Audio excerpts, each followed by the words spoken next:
I know, excuse me, I know he is a very unpopular person right now.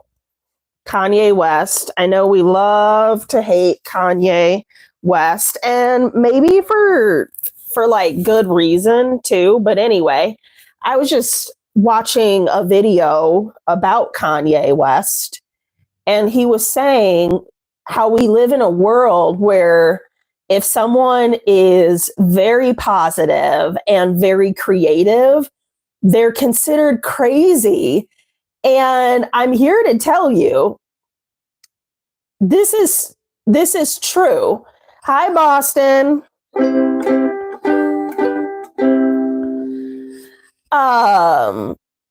This is true. If you think about somebody who is happy all the time, like, and not just happy, but like buoyant and bubbly, and they're like this all the time. I am one such person. People sometimes regard that as suspicious, and it's very interesting. Boston says some things, but not all the hate is justified for Kanye, right? Not saying hate is good. I'm just saying stuff he has done. Yeah, Kanye, I will say, seems to speak his mind, and what is on his mind ruffles a lot of feathers.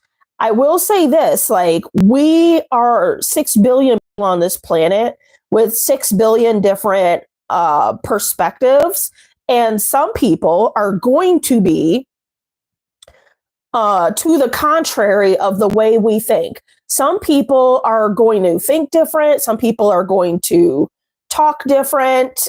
Some people are going to behave differently. And we live in America, and Kanye, I mean, love it or hate it, Kanye has the right to say whatever it is he wants to say. I'm not saying I agree with it.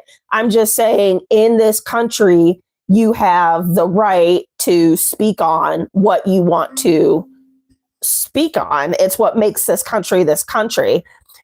I forgot the intro. Who am I? I am 3+Kei. I'm just an honest Christian here to encourage you to pursue the smile by prioritizing the Lord, your physical health, and persistent education. And this space right here is called the Secret Heart Club. Welcome to the Secret Heart Club. Everyone does our part to bring love, be loved. Hey, we love Jesus at the Secret Heart Club.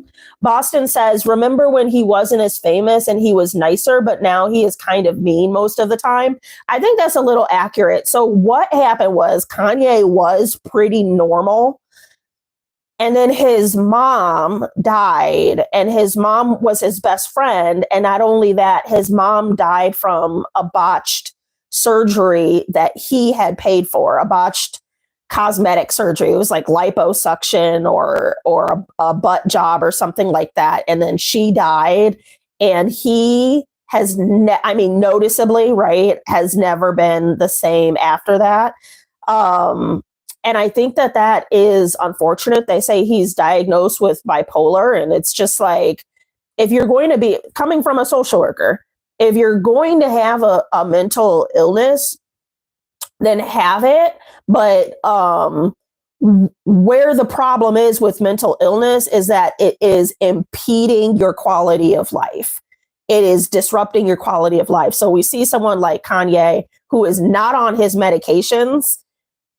For him, not being on his medications is not impeding his quality of life. So that's probably what he's kind of doing there. Hey, Scott. Oh, and Allison. Welcome.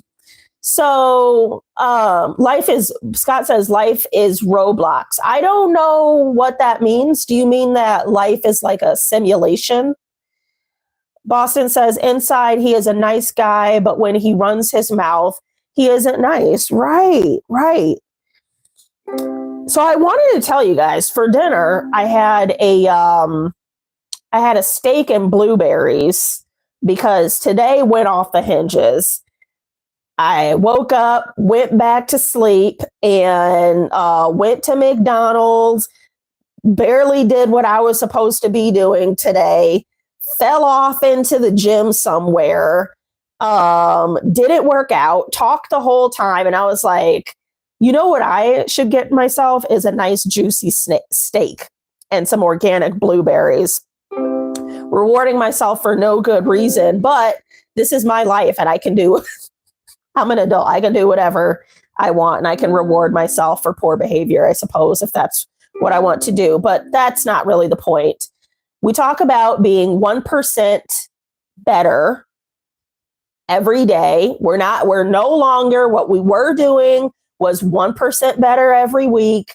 And we can do better than that. We're doing one tiny thing every day. So you guys know I am launching this business to be a professional friend, which is like a paid friend mixed with your own personal social worker. And so I will hard launch on the 21st. Until then, I'm doing little tweaks along the way. And so today I had to learn how to set up recurring payments on Square. So I learned that. Something I've been concerned about is how to set up what's called discovery calls, but basically they're like 15-minute meetings. So we can get to know each other. I had no idea how to do that. And I found out how to do that today too. So now we've got discovery calls, we've got Zoom set up, we've got the recurring payments, we've got the business cards on the way. Next up is to write a list of nonprofits to go introduce myself to offer my service. And again and again and again, I just want to highlight, like, the only reason I am offering my services as a paid friend is because we should actually be doing this as a community. Like, for instance, the services that I provide, my neighbors get for free. My neighbors and my personal friends, I've already committed to serving for free. They don't have to pay me anything for the knowledge that I have.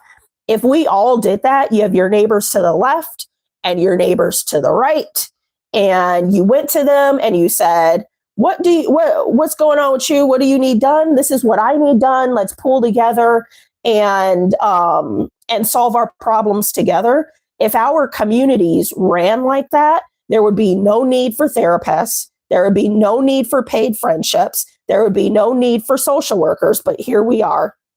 And so I'm just dipping my foot into the community and offering what I've got. And I'm a social worker. I'm like 9 to 5. I'm a social worker already. I'm just going to be offering it to the community some more, I guess, So today, guys, I've been kind of looking into the news lately. Let's get into it. Let's talk about this deportation issue. Allison says, sounds like you're getting stuff done. Nice work. Also, the Amish communities are like that, right? And the Mennonite communities. They all help each other out as needed and rally to those in need. Precisely so. Let's be like the Amish and the Mennonites. Mennonites got it going on.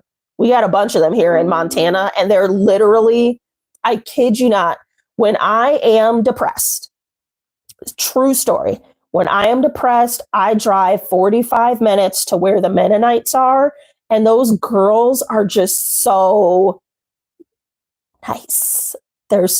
Why can't we all just bring out the humanity in one another? I'm so appreciative, specifically of the Mennonites. Scott says, I deported myself from bed to get up. Ain't that the truth?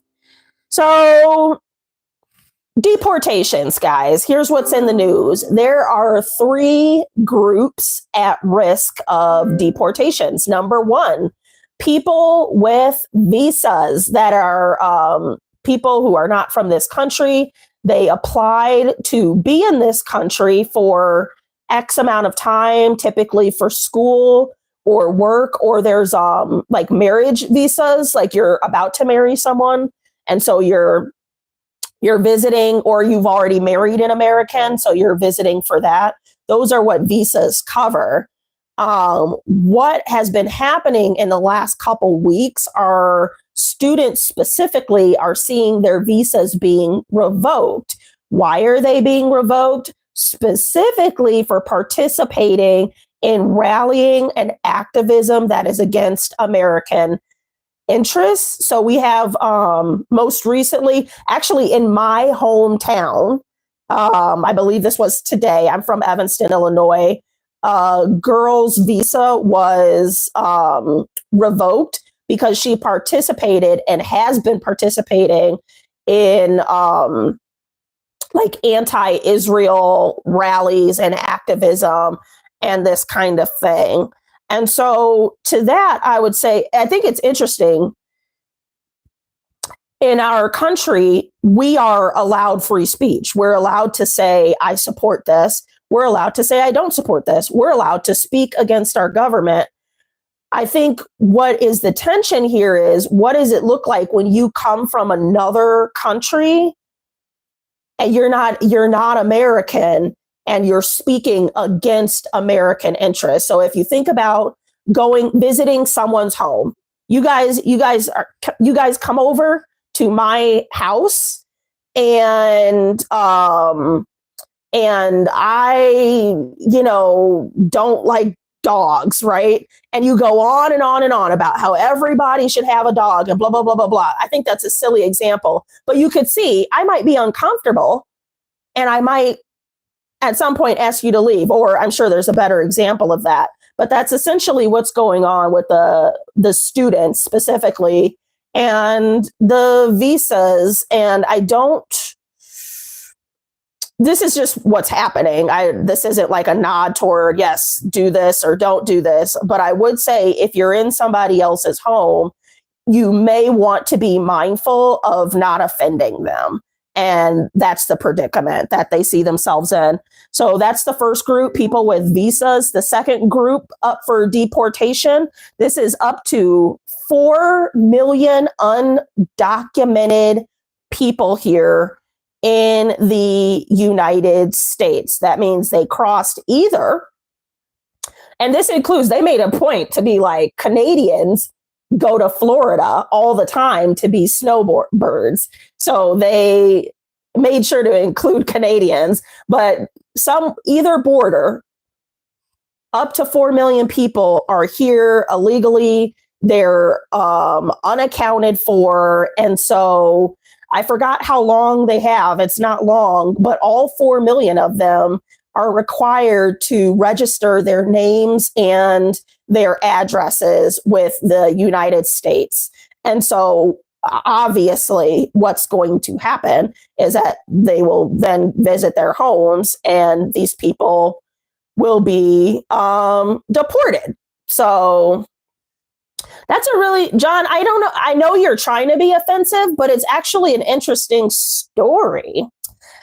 I grew up in a Black household in a white neighborhood. And so the inflection you hear, the Anglo-Saxon inflection you hear, is a direct reflection of the environment, the external environment that I grew up in. I get that sometimes. I think an adult asking, you must be a child, an adult asking another adult that question is a little odd, but you'll grow into it. You'll figure out how to talk to people. And so anyway, those 4 million people that are undocumented ultimately will most likely be deported. And I don't know if there's no plan really announced for how exactly to do that. So anyway, 3 groups facing deportation. Number one, people with visas. Number two, the 4 million people who came in through our borders that are here illegally. And the third group is about 1 million immigrants that came in under the Biden administration. And so, and I didn't know this happened, but I guess, I mean, it's totally believable. So when Biden was president, he allowed up to 1 million immigrants to come to the United States and register on this app. And that served as kind of like a temporary work visa. It was, the sentiment was that it was a pathway toward legal immigration. And so, so all the people that are on that app, the app has, under the Trump administration, has now been renamed.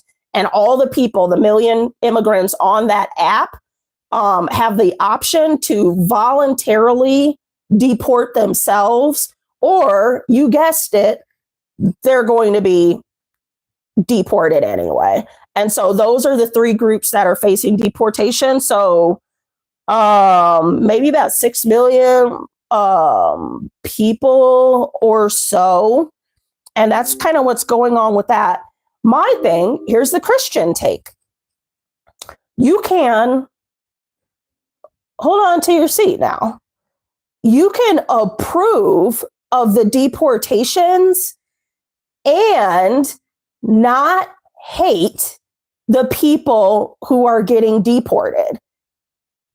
I'm going to say it again. You can approve of the deportations and not hate the people that are being deported. Most of the people, if we used our common sense, most of the people who are here illegally are fleeing some type of persecution. They just want a better life. They chose to do it in an illegal fashion. But I mean, common sense, of all the people, the percentage of them just being like moms and dads and people who are just trying to work and generate better income and have a better lifestyle, that's that, right? And now they got to go because they haven't been here. They didn't take the proper route, which may be fair, but we don't have to villainize them into into like these dirty, rotten people. They are like still people. Do you know what I mean? And as Christians, as Christians, there are simply protected classes, one of them being foreigners, right?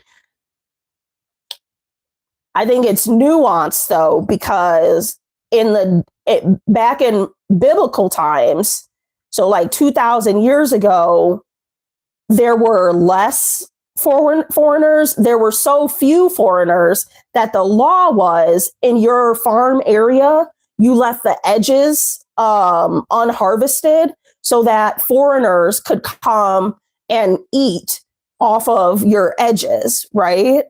And so the times have changed 2,000 years later. And not only are there more people in general, there's politics involved. There's new technologies of evil that exist as well. If you look at fentanyl, the fentanyl coming in to our country, it is man-made and it is engineered and it is pure evil. I'm not sure they had this level of, I don't know what the word is. I don't know. To put it simply, I don't know if they had this level of trouble coming in 2,000 years ago. And so there has to be new, innovative measures. Do you know what I mean? And so that's kind of where we are with with allowing people to come into our country. And it should be noted, America does allow more refugees and immigrants into our country than any other country in the world, right? And there does need to be some kind of filter or, like if we as Americans, I have a friend I just met a guy, and he got held. What do you call it? Detained. He got detained in the UK, of all places, for being an American coming in. So if they can do it, you know what I mean? It would be wise that this would occur here as well. I just, am very strong on not villainizing the entire group. Obviously, there are criminals in the group. There's criminals in every group. There's not one group you can say in the United States that there's not some criminals in that particular group, except a bunch of preschoolers, but even the preschoolers, somebody's a thief. Billy is him. He stole the jelly beans, right? In every group, there's going to be some criminal activity. That doesn't mean we need to paint a broad brush against people that the Lord dictates, commands that we love. We don't have to make mean comments. So those are my thoughts on this deportation. I do wonder. Silver Eagle says, "Why are we talking about ethnicities? Did I mention ethnicities? Unless I said everybody's a criminal. Everybody has a criminal."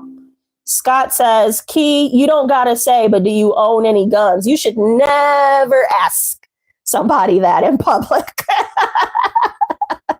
You should never ask anybody that in public. But let's see. Scott says, "Because you said you want to go hunting." Sure do. Sure do. Allison says, "Yeah, she won't out herself one way or another." Yeah. I wonder with like 6 million people leaving. First of all, what are the logistics of that? I saw on the White House Facebook page, they're singing na na na na, hey hey hey, goodbye. That type of behavior is uncouth. To mock these people when you don't know why the circumstances in which they came here, and you can do your own research. The way people come here, sometimes we couldn't do it. We would kill ourselves if we were in that same situation. I was watching this one documentary. This woman came to America. She walked for like 30 days just to go with her kid. And what was happening in her, whatever was going on in her, there was a war. And so the gangs were going from city to city, and they were raping the women very violently and killing the men. And they were in the next city over, and she has a little girl. So it's time to go. These are some of the people that are coming into the United States. That's why I'm so big on let's not paint this broad brush of people because we don't know the circumstances in which they came here, and then what they'll be returning to at the end of the day. There's a lot of this world that is just pure evil. A lot of gangs, There's over 100 wars going on right now, and people are fleeing. You know, when I was in Florida, I was talking to this guy named Mark, and Mark is from Haiti, and he is a political asylum seeker. If you don't know what's going on in Haiti, take a peek. It's getting worse and worse and worse. And if it wasn't already bad enough, they had two major earthquakes that basically just leveled the entirety of Haiti. But anyway, and then their government, the gangs have taken over, is what's going on. They don't have a president. I believe the president got shot or something like that, right? And so Mark had a radio station speaking out against the government, which is run by gangs. And you can't do that in Haiti. You can do it in America, but you cannot do that in Haiti. And so his life was threatened and his life was at risk. And that's how he came to America. And he's here legally. But he's an asylum seeker. So maybe not. I don't know if he's up for deportation. Boston says we can't assume or judge if we don't know what their situation is. Right. And again, I don't want to take away from the fact that like there needs to be a system. We can't just like let people in willy-nilly. It sounds lovely on its face. It sounds really like cushy and fuzzy on its face that like people just want to come to America and contribute and be true blood Americans. But it's not true, and it's very nuanced. And I think there might be, it's unfortunate because some people will be hurt returning to where they came from. I'm not a president or a politician, so I don't really know what a solution would be. I'm just telling you guys what's going on right now.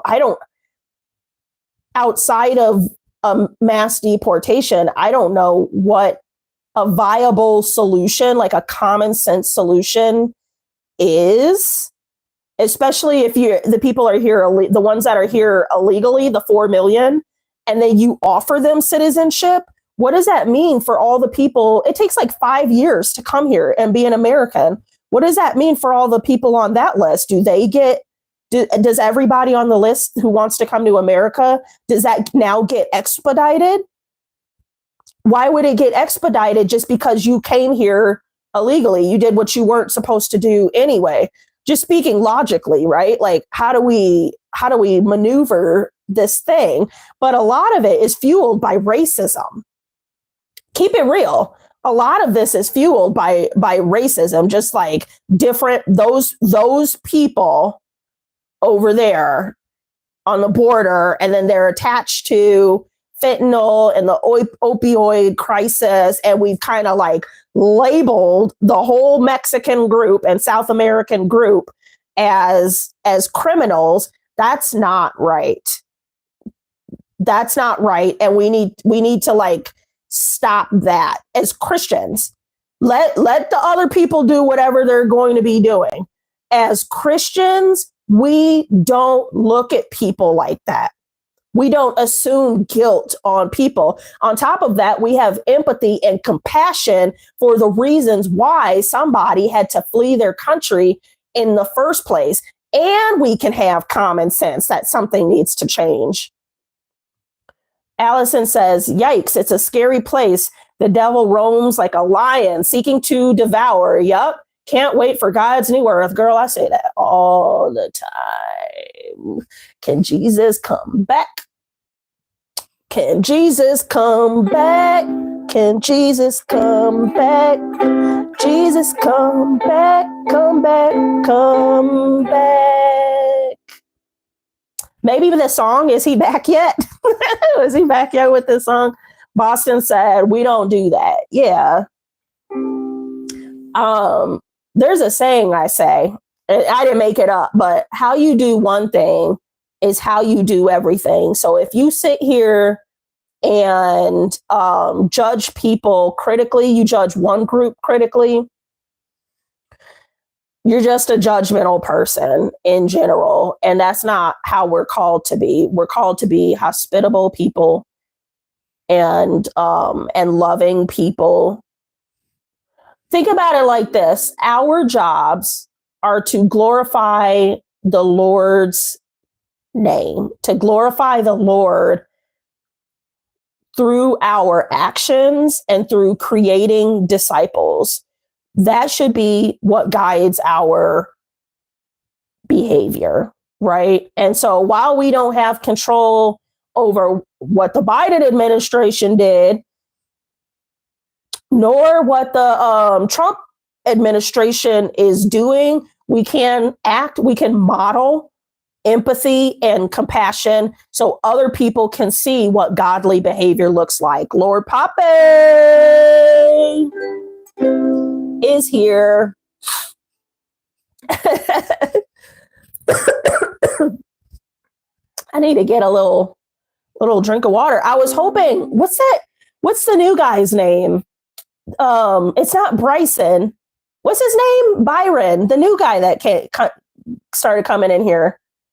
Anyway, I looked up, because I love when you guys have me looking things up. This motivational speaker, Sam Dimma, he seems like a fun guy. He's got this poem called Unpacking the Backpack or something like that. I was hoping to see him again. Lord Poppy says, I feel like I'm in a melting pot. I'm pregnant and is 95 out. Whew. Brody, right. Allison says, oof, when are you due?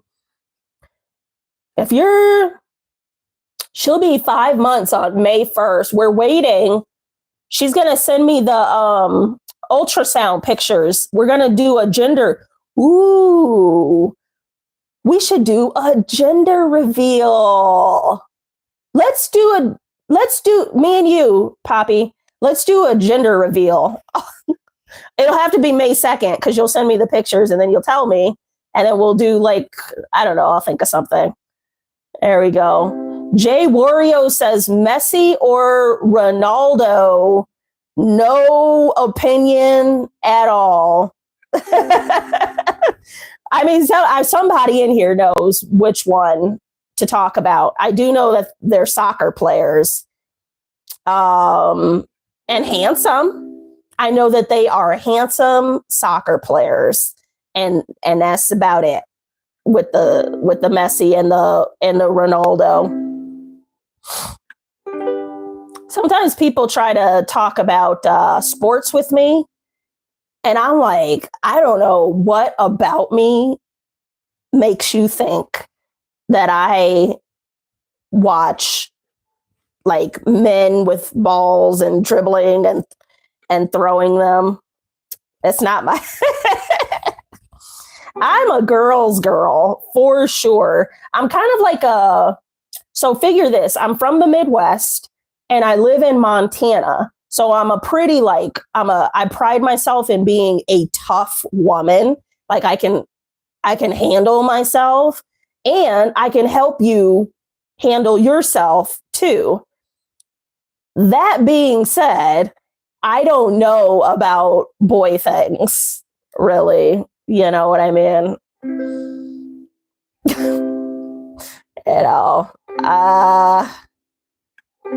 Not into it. Sometimes people ask me what my favorite sports teams are, and I'm like, I just say the Chicago sports teams and sort of leave it at that. You know what I'm saying? Lord Poppy says, my extent of sports is go team. Right. I wear Jordans. Does that count? And I barely even wear Jordans now. I wear sneakers because I've been working out. I think I told you, I don't know if you guys remember. So if you don't remember, you're not going to care at all. But the way I got into lifting anyway is because I have a client that works at a gym, and she powerlifts. She's a powerlifting champion in Montana. And up until her, I never knew a Christian woman that was like tough like that.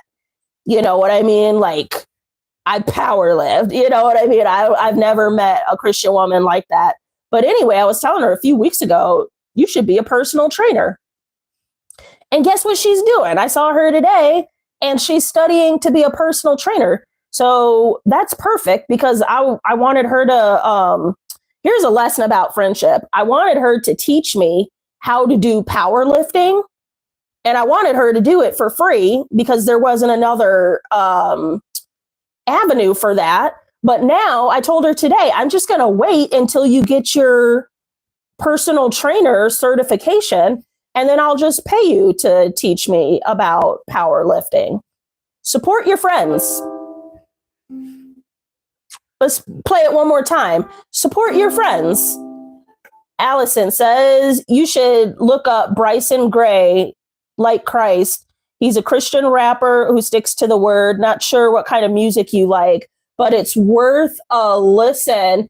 I heart Christian rap. I heart Christian rap real bad, actually. Thank you. I have my thing right here, and you said Like Christ. I'll listen to it after.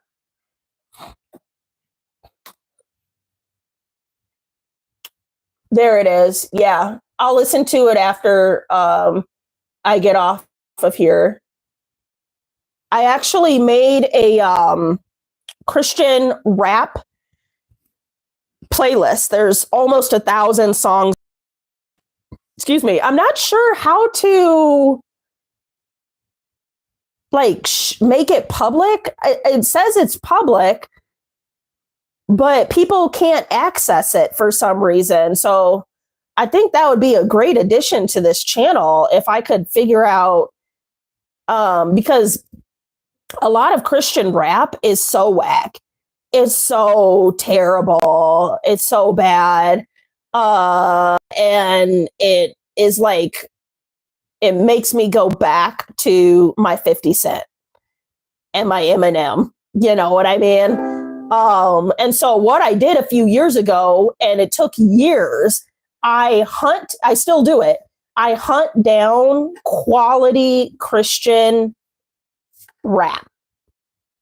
And then I put it on this playlist. So I think there's like 988 songs or something like that. And then my secular list is maybe 1,500 songs, if not more. I have like 80 hours of secular music. But the Christian rap now offsets it. Like, it comes up far more frequently. And I've been very intentional about that. It's kind of like when you want to lose weight, you don't cut out the chips, you increase the water, and then you increase the vegetables, and then you increase the protein, and then you save the chips till the end. So then maybe you're too full for the chips. Message. Allison says, LOL, no way. Bryson goes hard and sticks to the word. It's fire. Tyson James too. Let's look up some Tyson James. I'm so glad I brought this desk in here. Tyson James. There we go. So good. Yeah, we'll get into it. Well, don't forget, I always forget to tell people to subscribe while they're watching. I need to get a lot better about that because I stopped posting long form videos for now. And so the majority of my new subscribers comes from the live stream, but I always forget to tell people. That's okay. Subscribe. Okay. Okay. I'm going to pray us out. And we'll do this again tomorrow. Dear Lord, thank you for our time together. We just ask that you protect the little baby that Lord Poppy is having, and that everyone could rest easy regarding this deportation matter, knowing that you are the one who is ultimately in charge. I ask, good Lord, that you instill in us a good heart, a pure heart, a heart that seeks to serve and love others in your name. And can we get some good sleep tonight, good Lord? In Jesus' name I pray. Amen. All right. I will see you guys tomorrow, 8:05 p.m. Mountain Standard Time. Don't forget to hit the subscribe button. Bye, Ben. Talk to you later.